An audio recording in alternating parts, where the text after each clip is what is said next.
Why? This is a simple question that I've been struggling with for many years. The reason I'm asking you this is because everything I am, every lesson I've learned, every story I was told, every freckle on my skin has been passed down generation by generation, starting with you.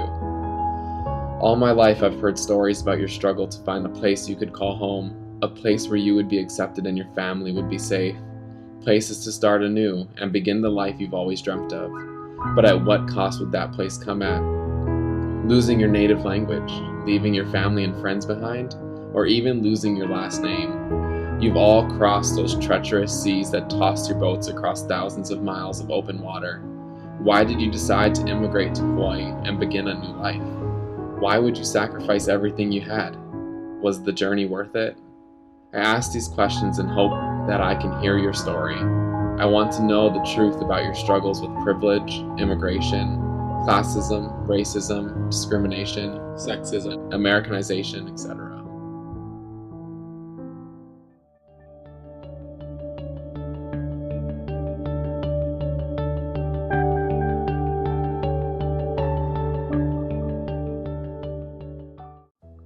Dear Cody, I received your letter the other day and was surprised to hear that you were interested in our family history and how our immigration from Portugal changed our lives.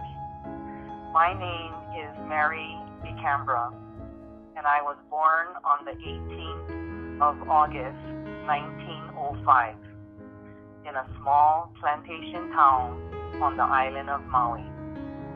I was a second-generation immigrant to Hawaii.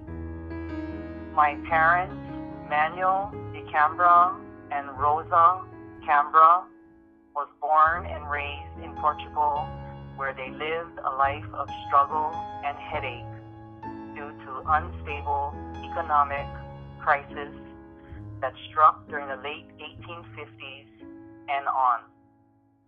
Along with the economic crisis, the monarchy of Portugal was on the verge of an overthrow by the Republican Revolution. If the conflict occurring in Portugal was not enough, my parents were searching for any job that would pay. As they would say, it was the man at the docks who recruited them for the sugarcane plantations and gave them a job. Without hesitation, your great-great-grandparents got on the boat and immigrated to Hawaii.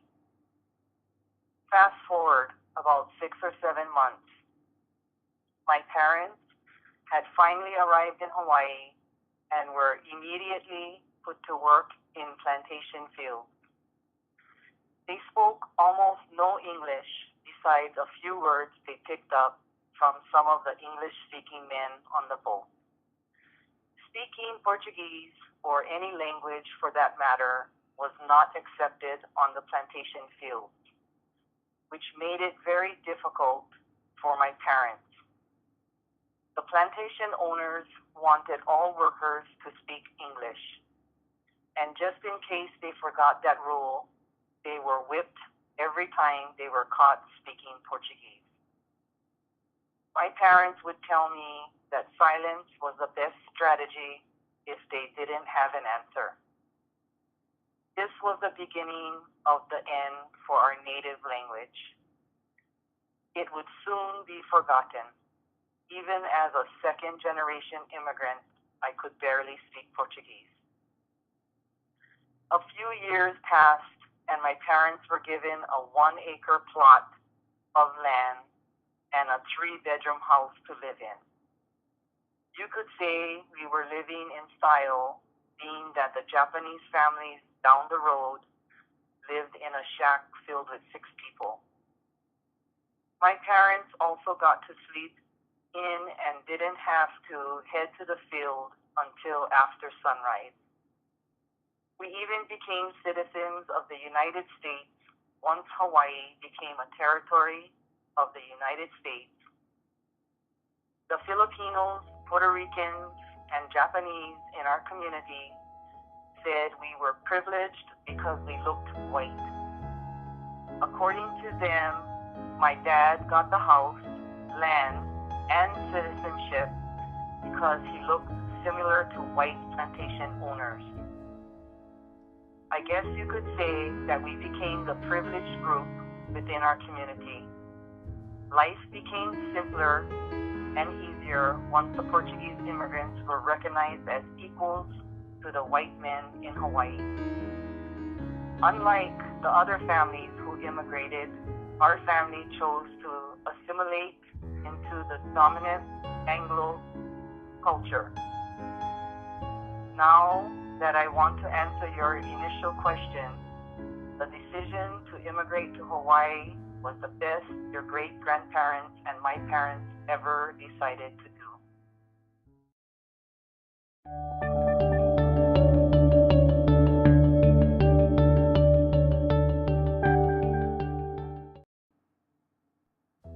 Dear Cody, your great-great-grandparents, Frank and Pauline Maldonado, are here and ready to tell you the story of our immigration from Puerto Rico to Hawaii. We understand that you asked us questions about why we immigrated and whether it was the right thing to do. But we want to talk about how the choices we made helped you get to college. Cody, I was born on the 8th of January, 1873 in Puerto Rico. These were troubling times to be born in Puerto Rico, with slavery on the verge of being eliminated and the Spanish constitutional monarchy being replaced with a new form of government. As your great-great-grandmother and I became of age, we decided that immigrating and starting a new life where we would have an equal opportunity to succeed was something we would do. If our children and future grandchildren were going to have a quality education, we needed to move away. Luckily, a man near the dock had news of a beautiful place called Hawaii, where we could work on sugarcane plantation fields and make enough money to send our children to school. It seemed as if our wishes had finally come true. Here's where the story gets interesting. On our boat ride to Hawaii, we met this man named Paulo. He asked, "So why do you decide to migrate to Hawaii?" Our answer was simple. We want our children to get education and live the life that is different than ours. His eyes opened and he nodded without saying another word. Months had passed. We finally reached the shores of Maui. It was just as beautiful as the man at the dock had said. Before our great-great-grandmother and I walked off the ship, Paulo tapped my shoulder and said the oddest thing. He said, "Frank, I want you to think about this state. Reading is not exhausted merely by decoding the written word or written language, but rather anticipated by an extending into knowledge of the world. Reading the world precedes reading the word, and the subsequent reading of the word cannot dispense with continually reading the world." For many years, I thought about what this meant. To be honest, I truly never understood its meaning. I thought because I wasn't educated, I would never understand what he had said, which is why education became very important to our family. My only wish was that one day, in the future, one of my descendants would have the ability to comprehend Paulo's words. Now, the story takes a left turn. The opportunity that was promised to us did not exist. Because of our dark skin, we were treated like slaves. We lived in shacks with three other families, never had enough money to provide consistent meals. And we had to work from sunrise to sunset every day with minimal breaks. We couldn't afford to send our children to school like we once planned. But we made the best of our situation and asked the Portuguese family up the road to teach our children English. We knew that this would be the start. Our children would learn English and thrive to gain an education. Our passion for education will be passed down through the generations, and one day a grandchild of mine will go to college and read the words of Paulo and have the ability to understand its meaning, even though I didn't get the opportunity for an education. I want to make sure you, Cody, were given the opportunity. Every choice I made was for you.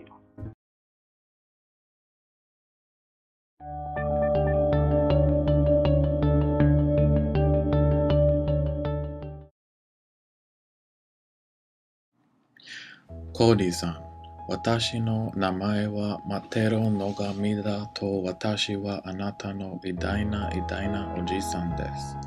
Watashi no hanashi wa watashi wa kyomade himitsu wo momotte kita mono desu. Watashi no jinsei wa otogi wanashi de wa nakatta koto o rikai shite kudasai. De wa nakute kore kushon watashi tachi no kazoku no mirai o kaete sentakushi no. I was born in June of 1867 in the land of the rising sun, Japan. As I was growing up, Japan's government was entering a major reconstruction and was focusing on becoming a world leader like the United States. Our government wanted to become the largest militia power in the world, which led to an uprising and uneasy feelings throughout the country. So did I want to escape from Japan? Yes. Did it mean that I was going to have to sacrifice some aspects of my life in order to escape? Yes. How would this scenario play out? I didn't know. Luckily, an English-speaking man stopped me one day and asked if I was interested in moving to Paradise, Hawaii. I told him yes, but what is the catch? He said that there was no catch, thinking I would believe him. He quickly added that all I had to do was work in the sugarcane fields. His business partners would provide a new home and the money to start a new life. This was a great opportunity through my eyes, so how could I pass it up? Fast forward 60-some years and my life in Hawaii seemed to be the dream come true, until Pearl Harbor was bombed by Japan. Immediately, my family and I were forced to live in what the white male government officials called Camp Maui. It was the same routine every day. Wake up, work, eat, shower, sleep, and repeat. We were not allowed to speak in Japanese, nor work with our own family members. The officers made us use American names instead of our birth names. I was graciously called Henry. I'm surprised we even had names. They should have just given me a number, maybe 62. All of the Japanese internees were forced to assimilate. Shocking, right? We were being manufactured as minors that only reflected white images. The dominant white power in Hawaii preferred a more homogeneous population of immigrants. This meant we had to be white or my place in society would no longer exist. So did I make the right choice by immigrating? I would say that it's still up for discussion. My children would get an American education and be able to live free from the clutches of Japan's government. Even if I had to sacrifice my rights for my children's freedom, that was something I was willing to do. ちょうどあなたが信じるもののために戦ってあなたの大学では自分自身を見て違いを作る。何より私は求めているだろうか。じゃあ。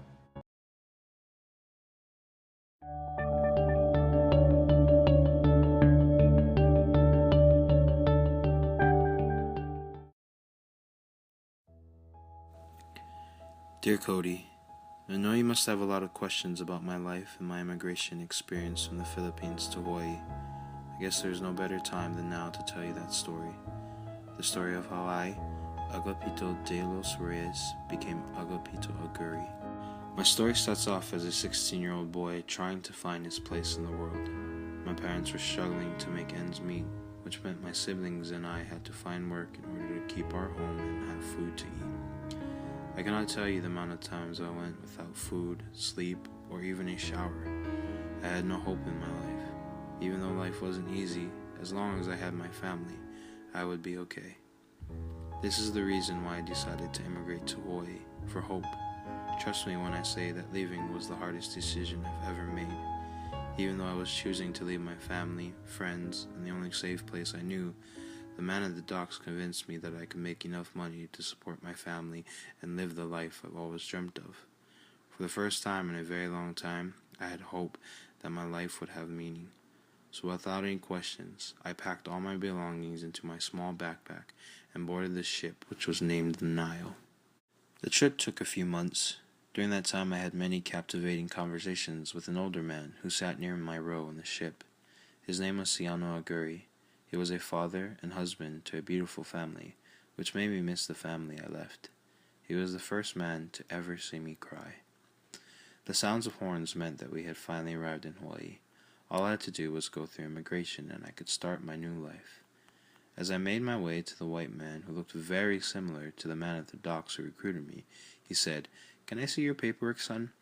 I left all my paperwork, including my birth certificate, at home, not thinking I'd need it for work. The white man started to yell, "Get this flip back on the boat. He doesn't belong here." Once again, my hope had been stripped away from me. But suddenly, out of nowhere, Siano yells to the immigration officer that he was going to adopt me. He said that I was going to be his third son, Agapito Aguirre. I guess that name rolls off the tongue nicely. This is how our family's last name changed from De Los Reyes to Aguirre. All it took was the kindness of one man, and my life was changed forever. I've always felt like my life was like a race to win the prize of hope. I often asked myself two questions: who has hope, and where is hope? I thought I would find hope in Hawaii, but that didn't quite work out as I thought. Siano, my new father, seemed to have hope. He told me numerous times that my decision to immigrate would impact my life in ways I did not yet know. Maybe that's what hope is. I hope that my choice made a big enough ripple in this world that my descendants would not have to live a life like mine. Hope. That is all you need. That is all I ever needed.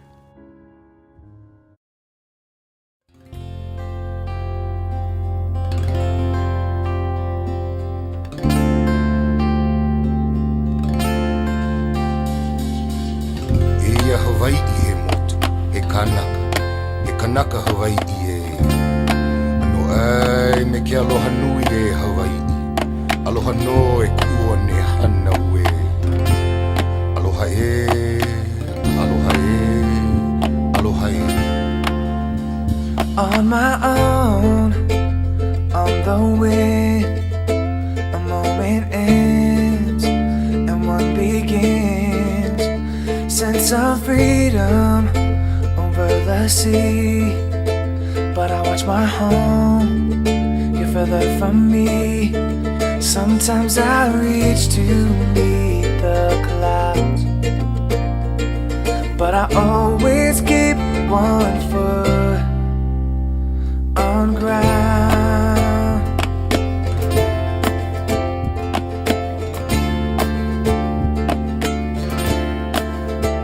My horizons widening. The nights are cold here, sometimes lonely. My eyes are open, so much to see. Sometimes they long for